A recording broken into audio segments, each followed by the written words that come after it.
నేను వాక్యాన్ని చదువుకొని మనము ముందున్నటువంటి విషయాల్లోకి వెళ్దాం. మత్తయి రాసిన సువార్త 7వ అధ్యాయం 15వ వచనం చదువుకొని మనం ముందున్న విషయాలు జ్ఞాపకం చేసుకుందాం. అబద్ధ ప్రవక్తలను గూర్చి జాగ్రత్త పడుడి, వారి గొర్రెల చర్మములు వేసుకొని మీ వద్దకు వత్తురు, కానీ లోపల వారు క్రూరమైన తోడేలు.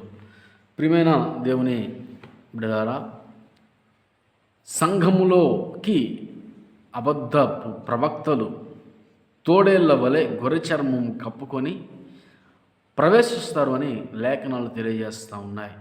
నిజమే, గొర్రె చర్మం కప్పుకొని వచ్చినటువంటి అబద్ధ ప్రవక్తలు తోడేళ్ళు అనేక సంఘంలోనికి వచ్చాయి. అయితే వాటిని మనం ఏ విధంగా గుర్తించాలి, వారి బోధలను మనం ఏ విధంగా గుర్తించాలి, దానికి ఏదైనా మార్గం ఉందా అని ఆలోచన చేస్తే